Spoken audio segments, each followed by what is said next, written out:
cantidad puede llegar a generar anemias de cierto grado.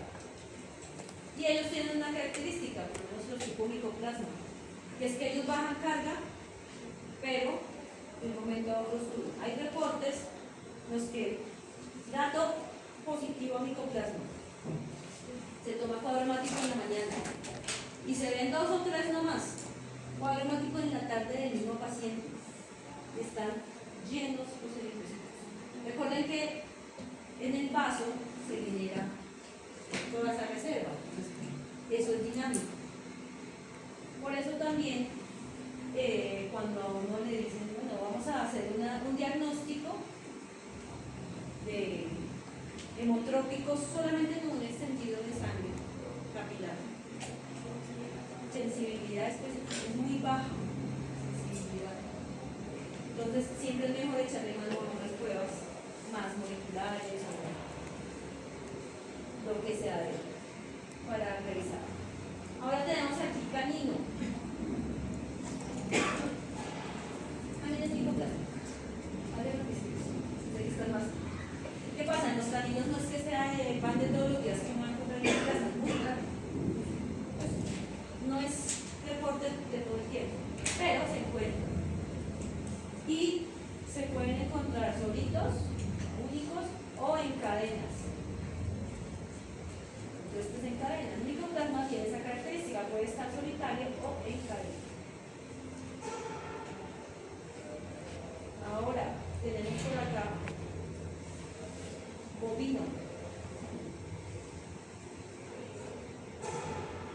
¿Quién anda por ahí?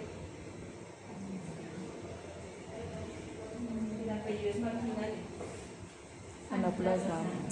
Muy bien.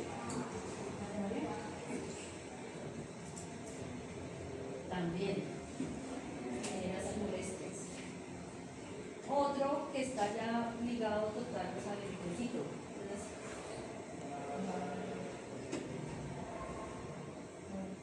La babesia bigémina. Están las 2 goticas. Bigémina. ¿Listo? Ahora, que no están ligados al eritrocito o a la superficie o en su interior, pero están en circulación y también generan daños. Eso es hermoso. Es una berraco, pero es como tripanosomas. Los tripanosomas también van a generar lesiones en la membrana, toda la traumatismo y demás, todos los otros compuestos, y a la larga pues vamos a tener hemólisis por agentificación de los eritrocitos y pues vamos a llevar a anemia. ¿Qué otras? Que de pronto son más otra vez por acá está la anemia especificidina, el virus de la leucemia felina también genera fragilidades en esos eritrocitos y comienza la gente a romperse. Leptospira, tenemos ahí ciertas especies de leptospira generan esa lesión también. Y el Clostridium hemolyticum, como su nombre lo indica, también va a ser. ¿Vale?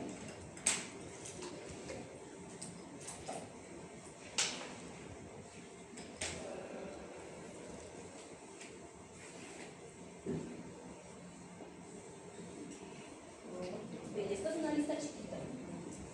Nos sentamos aquí, nos dan las 3 de la tarde y todavía estamos sacando agentes infecciosos. Ahora, ¿qué otra cosa muy ligada con todo lo que hemos estado hablando? Cuando hay lesiones de fragmentación. ¿Y eso a qué nos lleva o con qué lo podemos relacionar? Cuando la semana pasada estuvimos viendo esas formas de los eritrocitos, esos poiquilocitos, yo les hablaba por allá de un hemangiosarcoma. Entonces, cuando los eritrocitos vienen en el trayecto normal y se encuentran con neoplasias, entonces su circulación empieza a verse frenada, empiezan a encontrar trayectos grandes, pequeños, tortuosos, comienzan a tener esa molestia en su membrana y pueden comenzar a deformarse hasta el punto de llegar a ser fragmentos, como los esquistocitos, que eran los fragmentitos que tenemos por ahí. Inicialmente, ¿quiénes podrían ser? Arcángelcitos, feitos pero todavía enteros. Ya los esquistocitos sí son pedazos.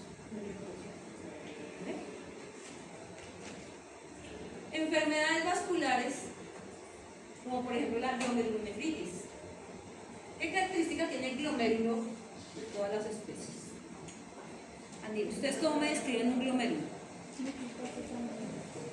Capilares. Es un entramado capilar. Tiene una arteriola, ¿cierto? Aferente. Arteriola, ya me está diciendo chiquito. Y aparte de todo, esa arteriola se divide, se desglosa en red de capilares. Muy chiquitico, es una cosa muy pequeñita. Entonces, cuando hay una enfermedad en esa pequeña red, en esa pequeña malla capilar, pues comenzamos también, comenzamos también a tener esos eritrocitos pasando por esos vasos tortuosos y rompiéndose, fragmentándose, lesionándose. Encuentran algo que no es normal para ellos y comienzan a romperse. Enfermedades hepáticas, quedamos por lo mismo. El tejido cuando se forma, pues cuando está con alguna alteración en ese hígado, pues la red capilar comienza a estar diferente y comienza también por ahí. Aparte, si le sumamos, tenemos una enfermedad hepática, ese hígado no tiene la capacidad para estar produciendo los mismos factores, los mismos, para que su depósito de hierro no funcione igual, para todos esos macroelementos no se están generando de la misma forma, pues también va a repercutir en la salud de los eritrocitos. La coagulación vascular diseminada, pues los que en este pasado ustedes tuvieron sopa y seco de SIDA, ¿cierto? Lo vieron hasta que ya lo entendieron al derecho y al revés, pues también nos va a generar lesiones de fragmentación por todo lo que implica, ¿sí?, el organismo del paciente. Pues hasta aquí son las que uno puede decir, bueno, yo las puedo asociar a algo, ¿cierto? Clínicamente y por exámenes de laboratorio, por evolución, por historia, yo lo puedo ubicar a una causa de estas. Pero hay otras que son hereditarias. Entonces allá empezamos en esta parte con casi que las enfermedades huérfanas y los humanos que podemos acomodar. Son patologías de las cuales no se tiene mucha información, de las cuales no se sospecha porque no son muy comunes, pero que existen. ¿Qué pasa?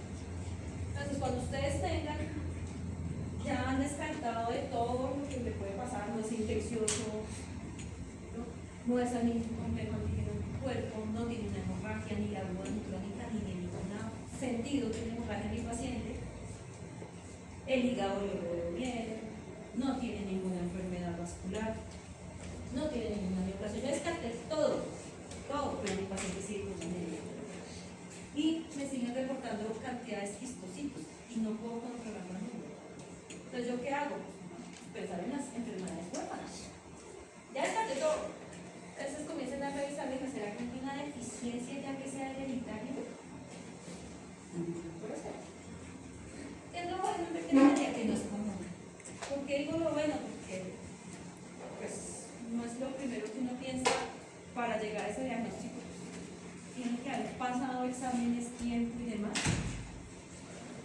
Y pues, a nivel de genética, pues sí, hay unos laboratorios que se disponen, ¿cierto?, de genética animal. Pero pues todavía ese lado está por explorar. Es más, si a alguno de ustedes les gusta esa parte, ahí tienen una buena fuente de empleo para larga, un emprendimiento. Comenzar a hacer más investigación y dotar un buen laboratorio de genética sería una buena opción. Entonces tenemos deficiencias de piruvato-quinasa y de fosfofructoquinasa. Son las reportadas que hay. Esto que está aquí, angiogénesis, es para explicar esta primera neoplasia. Cómo se comienza a formar todo ese inflamado del tumor. Tenemos inicialmente pues, unas células comienzan a ser con características no propias, ¿cierto? Y ya empieza a hacer una multiplicación pues desorganizada, porque decimos desorganizada, porque hay células grandes, pequeñas, núcleos grandes, pequeños, múltiples núcleos, según el tipo de neoplasia que sea. ¿Y qué pasa? Todas esas células empiezan a necesitar alimentación. ¿Cómo se genera la alimentación? Formando nuevos vasos. Ahí está la angiogénesis, nuevos vasos. Y generalmente esa angiogénesis es desorganizada. Tenemos pequeños, grandes, tortuosos. Y ese paso de los eritrocitos por ese tipo de neoplasias comienza a presionar.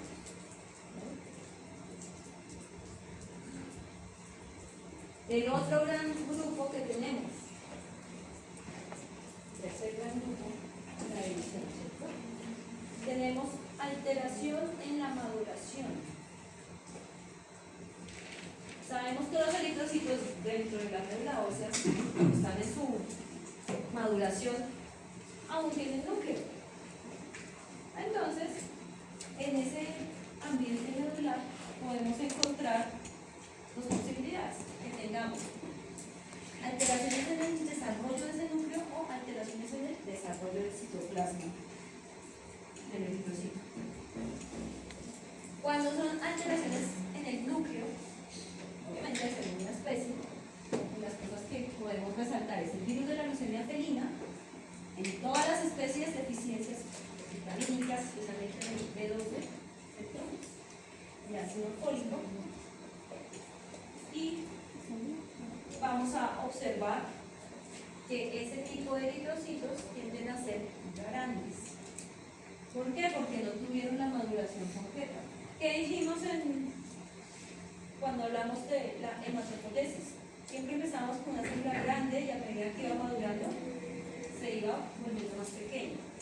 Como ellos no pudieron tener su normal desarrollo en ese núcleo, allá en la médula, cuando ya maduran por fin y salen, van a ser grandes. No perdieron, no hicieron todos los pasos que debían hacer. Son grandes. En cuanto a la maduración del citoplasma, entonces ahí sí ya es más llevado por deficiencias de hierro. Tenemos las típicas anemias carbopénicas. Entonces, ¿qué sucede cuando hay poco hierro, cuando el citoplasma no se forma bien? Pues los glóbulos rojos, su membrana tiende a ser más frágil. Entonces, ¿qué vamos a ver? Fragmentos de los eritrocitos. Ahí vamos relacionando. Aquí para que no se les olvide. El riñón, la médula ósea, el ambiente, la maduración. Vamos encadenando todo.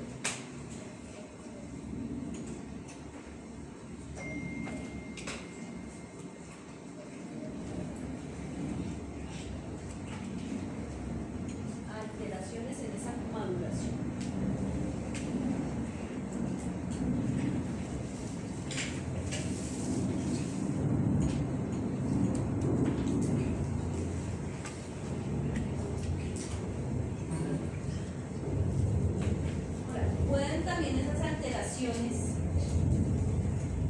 Tener como no solamente el núcleo o el citoplasma, sino también de hacer más específico de la membrana eritrocitaria, que era esa capita llena de fosfolípidos, fosfolípidos.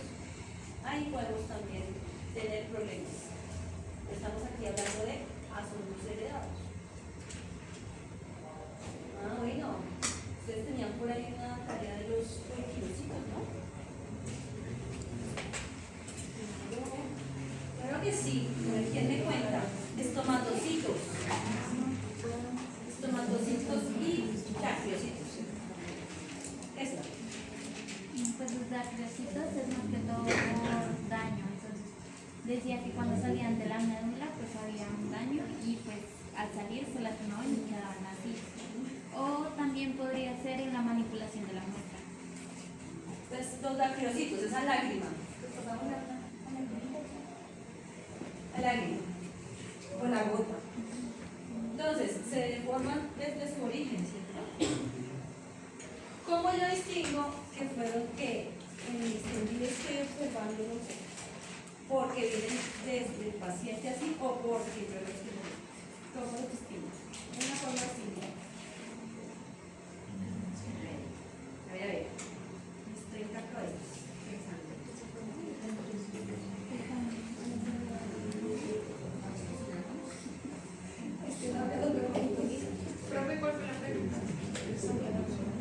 ¿Cómo se distingue si los dacriocitos son del paciente o yo los generé en el exterior?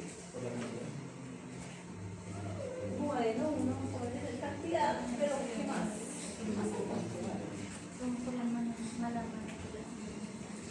Ay, siempre es como Si yo los estoy generando, es en este sentido, ¿cierto? ¿Cómo se van a observar? Las gotitas van a ir todas hacia el mismo lado, porque yo les estoy deformando con la misma fuerza. Entonces todos van a verse chuchu.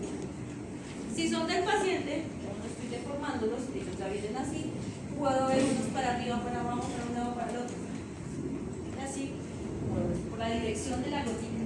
Y todas las goticas van en el mismo sentido. A ver, tráeme esa mano para la próxima, no la voy a coger. ¿Ok? Esta es una de las formas. Listo. ¿Y los estomatocitos? Por trastornos hereditarios de la membrana del glóbulo rojo que alteran el ingreso de agua y cationes, por ejemplo, en los estomas. Exacto. O también fármacos o sustancias que también alteran su capa interna. Entonces, básicamente es la membrana la que está ahí en la molestia. ¿Y qué pasa ahí? Esas bombas de generación no están bien establecidas, o bueno, tienen sus problemas, y comenzamos a ver. Entonces, ahí es todo lo que estamos viendo. Una de las posibles causas hereditarias se llama estomatosis. Hereditaria. Está reportada en varias líneas. ¿Qué pasa? Pues son líneas muy puras. Generalmente los Alaska que uno ve aquí no se encuentra, el Schnauzer, no es que sean tan puros, es el cruce de por ahí, de los vecinos, el señor que tiene el criadero, entonces tiene, pero puros no. Generalmente eso se da más en cosas bien puras, cuando todavía no ha tenido una oxigenación genética. O que se cierran también las líneas, como entre la familia y demás, que comienzan a verse más presentes. La electrocitosis. Conocemos los electrocitos, no se los presenté, pero ¿cómo se los imaginan?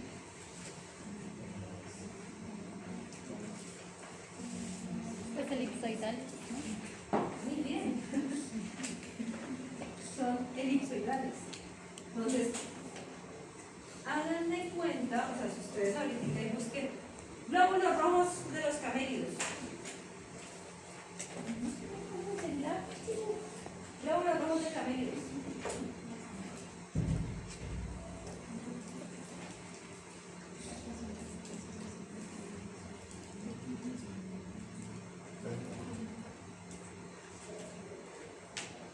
Ay, parece una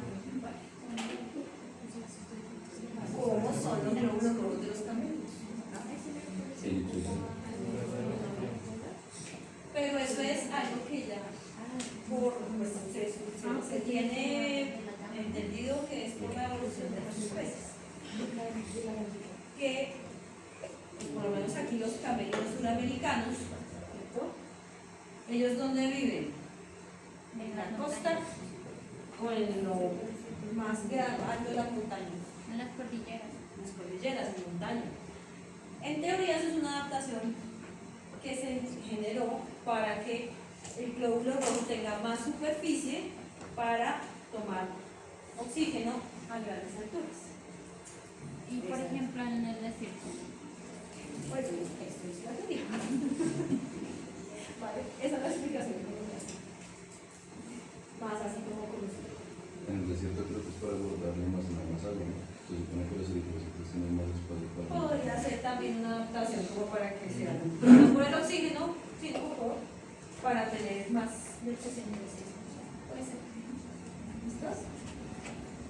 Ok, entonces también podemos tener esos eritrocitos en forma de eritrocito, pero en una especie que no es ningún camérido, de ninguna parte, sino en otras. Realmente también son hereditarias y ya es deficiencia, ¿cierto?, de ciertas proteínas de membrana. Se ha reportado más en Golden Retriever, lo mismo. Las líneas de Golden Retriever que uno encuentra acá es sobre puro ya, bueno para los animalitos porque se ha oxigenado. Entonces ya este tipo de anormalidades no son tan que esté presente en muchos. O sea que nada. Unas por otras. ¿Listo? Otro tipo de alteraciones que podemos encontrar es la anormalidad en la vía de generación del ADN. Entonces, este pedacito heredado, porque les digo, ya vienen a ser muy enfermedades huérfanas de no sé cuántos millones. Pero por si acaso, ustedes tengan las por ahí presentes, descartaron todo, oigan, venga, de pronto. Y si van a trabajar así con ciertas razas, los datos y todavía se guarda cierto, más o menos, con algunos, ¿no? Hay empresas que sí no tienen mayor cierre genético, pero por ejemplo, si ustedes, un avicino, esos que no son tan comunes, esos sí, somalíes, que incluso no sé qué tan frecuentes son aquí. Bueno, pero tenemos los Bigon, Basenjis. ¿Han visto Basenjis?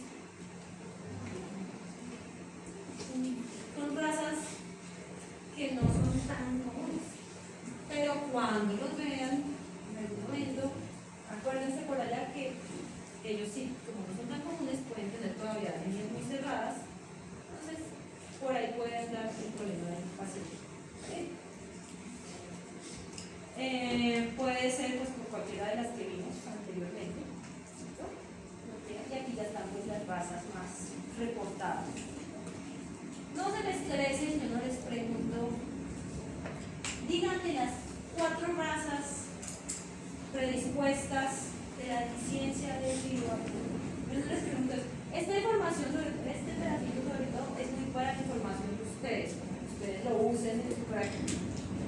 Entonces yo les pregunto, díganme defectos heredados en dónde o cómo se van a generar en los huevos rojos.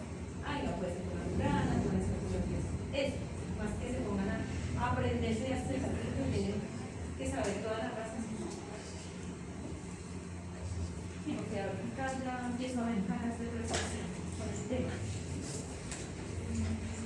Defectos heredados también tenemos cuando hay una alteración o no se genera muy bien esa protección contra antioxidantes natural de las células.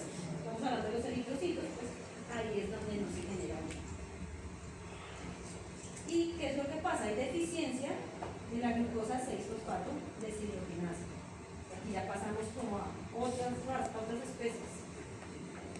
Entonces, American Standard. Bueno, ¿viste? ¿Qué tantos vemos en Colombia? Pero si ustedes se van a trabajar a Estados Unidos, hombre, acuérdense que es lo que les digo. Depende de donde uno vaya a ejercer, pues mire el entorno, mire cuáles razas van a llegar a la consulta.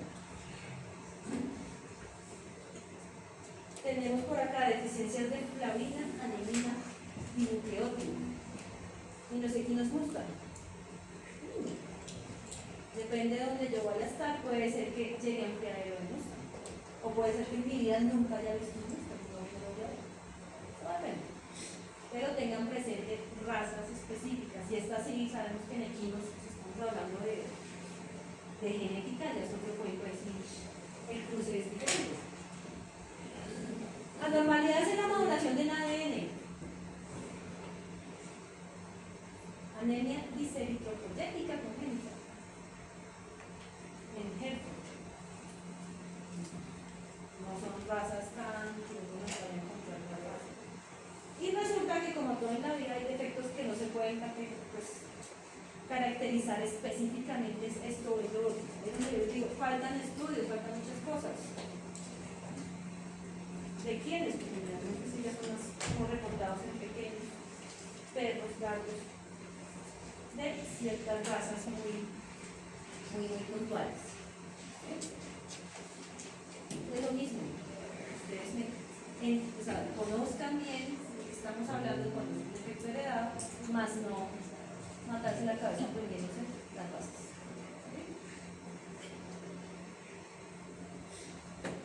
Y el último grupo que tenemos, ¿cierto?, de esa etiología son las hipoimperativas. Y de todo eso que hemos estado hablando, de las hemorrágicas, o bueno, la pérdida, ¿cuál otra? Por hemólisis. Hemólisis o por Genética. alteraciones en la maduración. Resulta que esta que ustedes tienen ahí, anemia por enfermedad inflamatoria de tipo crónico, es la que ustedes más van a ver de las anemias. Pues obviamente si están por aquí, si están en el trópico bajo, pues ahí sí, hemoparasitis, ¿verdad? Pero en clínica está lleno. ¿Y esa cómo se ve o qué es lo que pasa ahí? Entonces resulta, nos devolvemos por allá a la presentación de la semana pasada. Miren todo lo que se necesita para que se genere la eritropoyesis.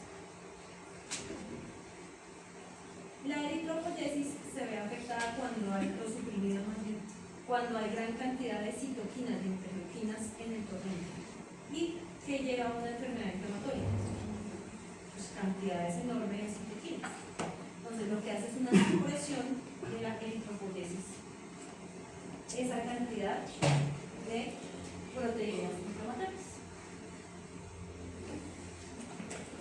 Que también está como de la mano con las citoquinas. Por acá tenemos a una señorita que se llama exidina, que no sé si se las presentaron en el vicio. ¿Han escuchado de la exidina? Exidina.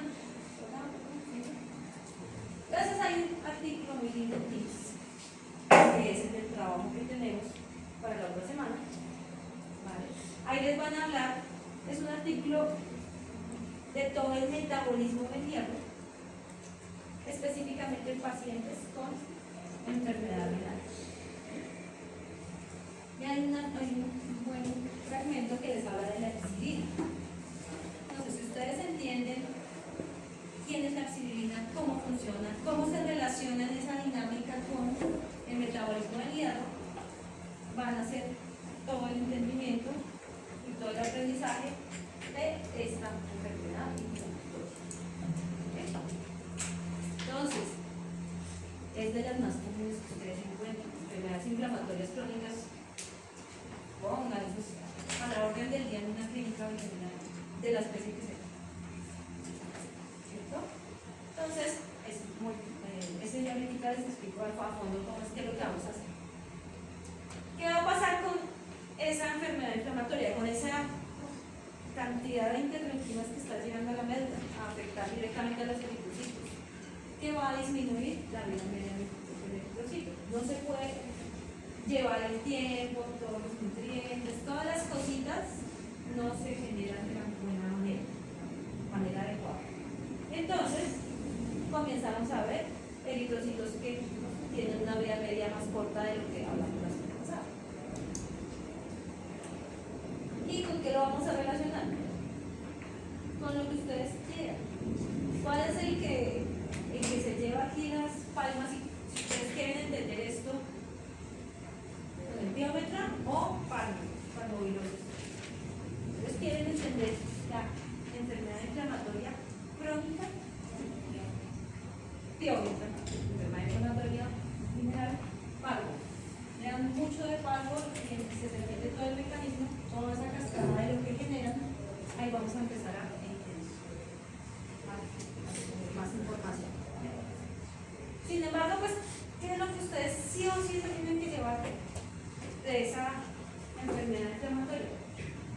cantidad exagerada de interleuquinas que están circulando y pues a la larga van a generar un efecto estresante negativo en la eritropoyesis, la disminución.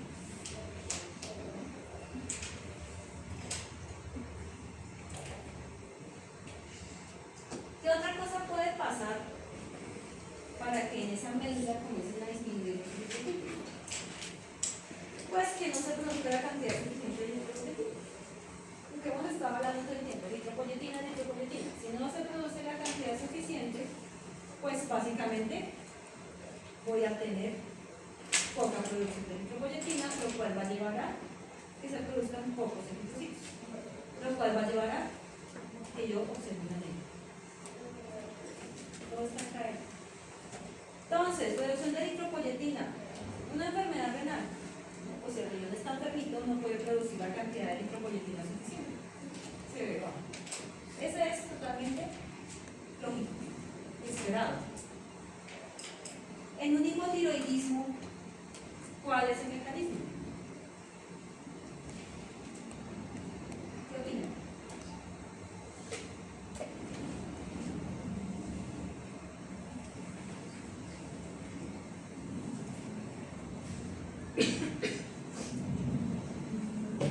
Primero pensemos, ¿qué hace la tiroides? Activar el metabolismo. Ok. Regula el metabolismo. ¿Y de quién? De todo. Y todo. ¿Cómo es un paciente hipotiroide? Delgado. O gordo. Es al revés. Delgado. Un hipotiroideo es gordito. ¿Qué otra cosa? Tiene alopecias. ¿Por qué tiene alopecias?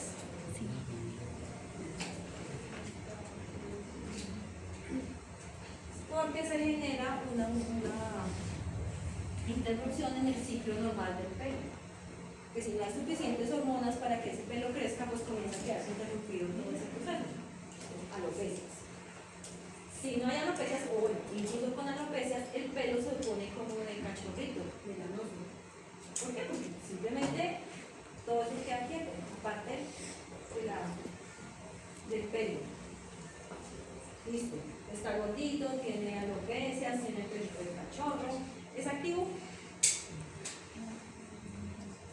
No es activo. ¿Por qué? Porque el metabolismo, ¿cómo está? Si tengo hipotiroidismo, mi nivel normal de 3, de 4 están bajos. Es decir, no están llegando todos esos estímulos hormonales a las células. ¿A qué células? A todas las células. ¿Cierto? Entonces, ahora sí, ¿por qué hay hipotiroidismo? Porque en el hipotiroidismo se puede producir reducción de eritropoyetina. Porque como el metabolismo está reducido, pues la producción de eritropoyetina también, ¿no? Exacto. Mi metabolismo está tranquilo. No se necesita la cantidad suficiente. No llega a la cantidad suficiente. Disminuye producción de eritropoyetina. Sumado a eso es un paciente gordito, tranquilo, quieto. Todo está quieto. No hay ningún estímulo que oiga. Aumente la producción a lo normal. Comenzamos a estar bajos. Esto se enlentece el metabolismo. Y eso pasa en todo el sistema. Ahí empezamos. Ya cuando ustedes dan hipotiroidismo en medicina, van a empezar a encadenar todas las cositas. Pero es como lo más grande que les puedo dejar en este momento. Ahora tenemos también una característica que puede ser una síntesis defectuosa de hemoglobina. Ahí ya es cuando empezamos. ¿Qué necesita? ¿Qué se necesita para formar hemoglobina? Hierro. Entonces, si tenemos una deficiencia dietética en hierro, pues a ver, no tenemos cómo sacar unos glóbulos rojos adecuados. Cuando hay una pérdida crónica, ¿se acuerdan de Benito? Que les estaba contando. Pobre Benito también. No tenía cómo recuperar todo el hierro que estaba perdiendo. Cuando también puede pasar intoxicaciones crónicas ya por plomo que llegan y generan acciones dañinas directamente en la médula y la médula Entonces ya no se logra captar, no se logra hacer todo ese metabolismo bien de la hemoglobina. Cuando hay deficiencias de cobre, sobre todo estas en quienes se dan, en los rumiantes. Okay, los rumiantes tienen otro tipo de procesos, necesitan otros cofactores, y si no hay esos cofactores, ellos no logran producir adecuadamente esta parte de eritropoyesis. Entonces es todo ese ciclo que puede estarse ahí representando.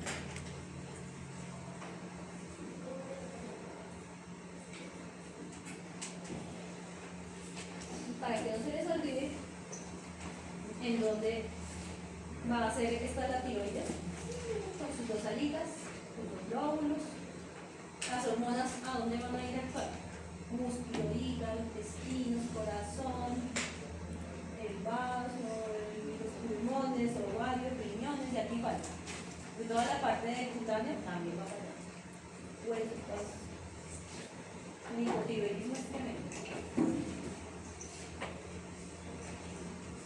¿Qué más puede pasar? Que esté generando que se vea reflejada una baja producción desde la médula.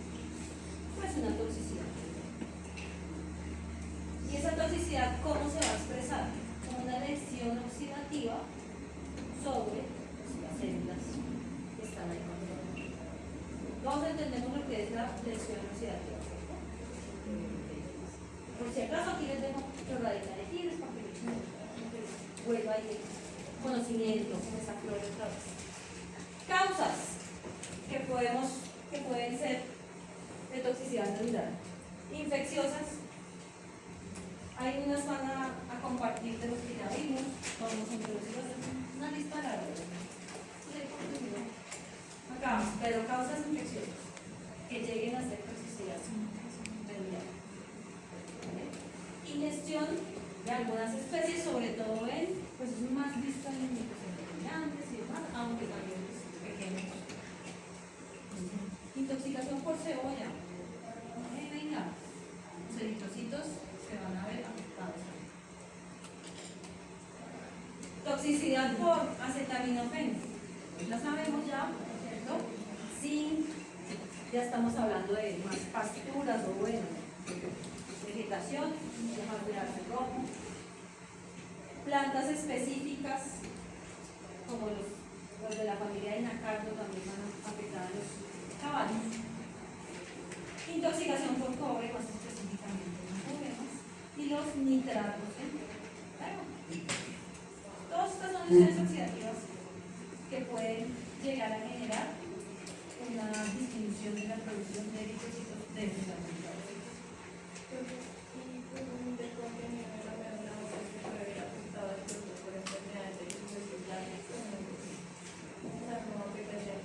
Por ejemplo, si son infecciosas, si van casi, si llegan a generar, esas bacterias tienen la posibilidad de generar una carga alta de toxinas a la médula ósea llega y hace por eso.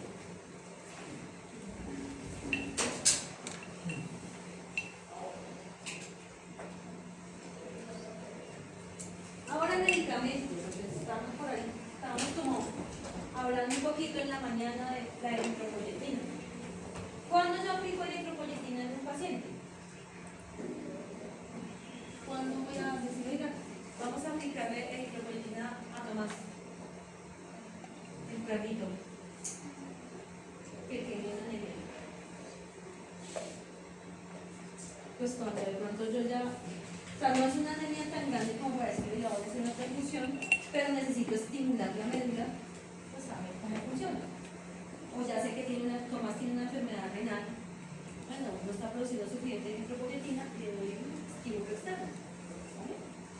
Ahí. Entonces, resulta que hay una eritropoyetina recombinante humana. Con muchas cosas de veterinaria, nosotros extrapolamos medicamentos humanos a veterinaria. Pero pues hay reportes que eso puede pues, generar algún tipo de molestia a la larga en la médula ósea. Puede generar una hipoplasia, hasta una aplasia, es decir, que ya no se generan más células. generan menos. Entonces, hay deportes que se puede llegar a generar eso. Por yo tratar de hacer algo, por tratar de estimularle a tomarse una médula, de pronto lo que puedo llegar a hacer es generar una plasia de sus células celulares.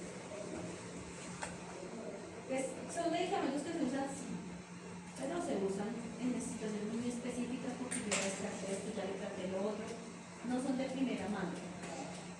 Entonces, recomendación, eso no lo usan de primera mano. Está así. ¿Qué es lo bueno? Que ustedes ya cuando salgan a trabajar van a encontrar medicamentos veterinarios, de línea veterinaria, ya aprobados, que no tienen que estar echando mano los medicamentos humanos. Eso es lo bueno. Ya esto está evolucionando bastante, las clínicas uno encuentra medicamentos de lo que ustedes quieran, los compuestos han también variado mucho. Y por ejemplo, una simple, ¿qué les digo yo? Prednisolona. Si uno la consigue en la droguería humana normal, prednisolona, ejemplo, ahí está. Pero entonces ahora hay prednisol, hay ya medicamentos específicos veterinarios, tienen el mismo compuesto. Sí, ustedes siempre elijan los veterinarios. No se pongan a jugar con los humanos, porque no falta que hagan una reacción. Y si ustedes usaron humano, pues créanme que el laboratorio humano no les va a dar ninguna aval de, oiga, pero esto dice, ahí dice uso humano, es porque uso animal. En cambio, si ustedes usan un medicamento veterinario, ahí sí el laboratorio veterinario les tiene que dar soporte. También es por eso. Cuiden su tarjeta profesional. No es que los esté asustando, no estoy viendo las caras asustadas. Bueno, también tenemos otro medicamento que es el DMSO. Lo han usado, conocido, escuchado, olido. No se le queda el olor acá. Después de que ustedes juegan el DMSO, no se les olvida. No. Algunos lo han tenido. Esto se usa más que todo en equinos. ¿Listo? Es un antiinflamatorio bastante fuerte. Él se usa en él. Esto huele como a cebolla o a tomate, es un olor rarísimo. Pero lo que más se asemeja es a cebolla. Entonces, en equinos hay algunos reportes que su uso pues, ha generado anemia. ¿Qué es lo bueno también? Esos compuestos, lo que les digo, están cada día, están sacando por aquí y por allá para disminuir esos riesgos. La idea es que. Y por su parte, agentes quimioterapéuticos, es decir, las quimioterapias, lo que ustedes quieran. ¿El fármaco alcanzaron a ver algo de quimio? No, lo profundizan en medicina. Cuando ustedes ya vean más en medicina, pues acuérdense, si van a hacer quimioterapias, amén a esas células rojas. La médula ósea se va a ver afectada con todo el asunto de esos quimioterapéuticos. Y ahí también se reporta el uso de estrógeno. ¿Para qué usamos estrógenos en veterinaria?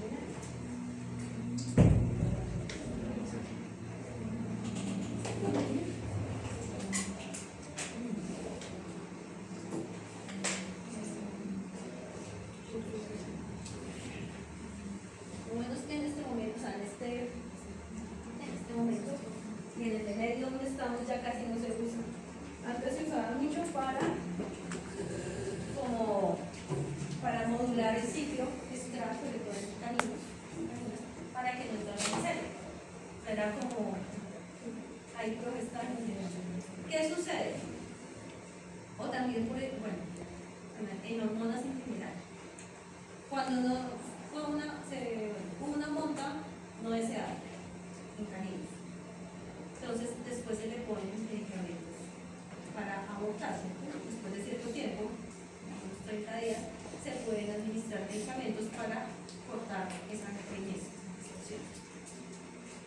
Entonces, estrógenos y cualquier tipo de hormonas, más que todo reproductivas, que se usen, van a llegar a la médula ósea. Y resulta que esas hormonas tienen un efecto pues, dañino sobre la producción de esas células bonitas madre que estábamos hablando, comienzan a matarlas. Entonces, hay reportes de anemias, y no solamente son anemias, matan todas las células.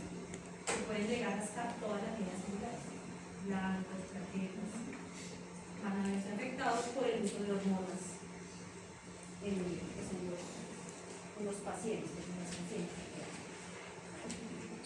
Y por acá tenemos algo que se llama misceláneos. Entonces, la hipofosfatemia, hay reportes que vienen de hemólisis intravascular y extravascular.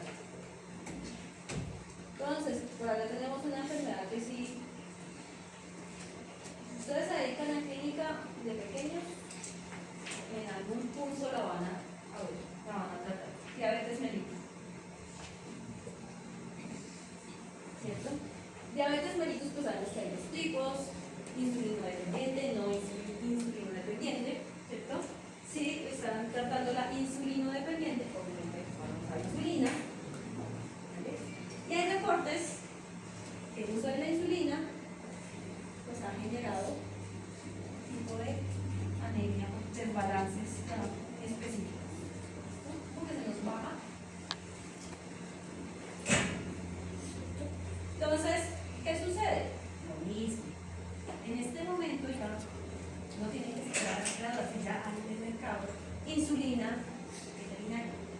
Entonces, en lo posible traten ustedes de usar insulina de tipo veterinario. ¿Para qué? Para pues, evitarse de los resultados posibles, que será que de pronto esta humana le va a hacer esto, lo otro, en lo posible conserva todos los medicamentos veterinarios. Esto está más reportado con uso de medicamentos pues, específicos para humanos. La hemoglobinuria postparto del ganado, también, ellos quedan con sus déficits dietéticos impresionantes, o cuando hay un fallo hepático agudo, sobre todo en ellos. ¿Por qué te hace referencia a misceláneos? Como que tú no los puedes ubicar en un grupo específico, sino que hay de, por ejemplo, hay de enfermedades. Ah, pero son causas. Unas causas misceláneas. Hay de todo, como botica. No hay un grupo que las abarque a todos específicos. ¿Vale? Pero, lo que les digo, estos que estoy hablando, de lo que hemos hablado en este ratito, que volvimos a la segunda hora en clase, la que ustedes más van a encontrar es la anemia por enfermedad inflamatoria. Nosotros tengan los presentes que es que esta clase use medicamentos veterinarios en lo posible, por todo use medicamentos veterinarios y así van a mejorar su tranquilidad al dormir cuando lleguen a la casa. Ahora, este es el resumen. Está pesadito el resumen. Pero bueno, ¿por qué es el resumen? Porque aquí estamos encadenando estos términos que nos están hablando de qué? El tamaño y color. El tamaño y El color. estas dos columnitas de que nos están hablando. Tamaño y color. concentración de la hemoglobina. Crómico. Cítico, tamaño. Crómico, concentración de hemoglobina. Entonces, los índices eritrocitarios están acá, lo que yo les decía. Para que comencé con la clase de cómo se clasifica la anemia, según los índices, según la médula ósea, ¿cierto? Su respuesta y según el índice. Aquí está como todo ya más mezcladito. Entonces, cuando una anemia es normocítica, normocrómica, con los índices, ¿cierto? Entonces, aquí incluso les dice, si alguno está perdido, aquí están las cifras. Normocítico, normocrómico quiere decir que los dos están normales. ¿Cierto? Y comenzamos ahí a encadenar cosas con nosotros. Por acá es importante, ¿dónde está macrocíclico? Tengan en cuenta que pues diferentes factores también influyen. ¿Qué tan buena alimentación tenía ese paciente antes que empezara con el cuadro anémico o antes que tuviera la hemorragia? o antes que le dieran los homoparásitos, o antes de lo que fuera. Si ya de por sí aquí tenía en su parte de producción medular, no era la ideal, pues va a ser una anemia más fuerte, o va a ser más complicado que salga. Todo depende del paciente que yo tenga. Todo eso va a depender. ¿Qué es lo bueno? Aquí estas se las dejo, no va a poner nada. Si es uno con uno, pues ahí cada uno llega a la casa, lo utiliza, la estudia para el examen. Hablando del examen, como somos muchos, y sí,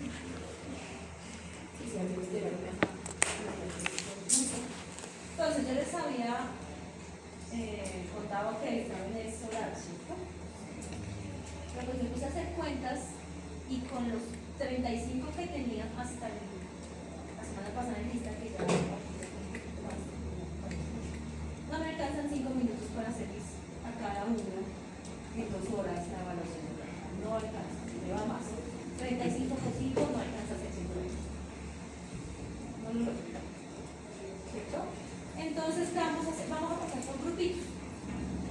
Grupitos de 5, de 6, según lo que ya a la final de la lista pues ¿vale? Entramos y ahí entonces miramos. Pero pues ya sí que ellos ponen 5 minutos a cada uno. No lo logro. Y tampoco puedo tomar otra clase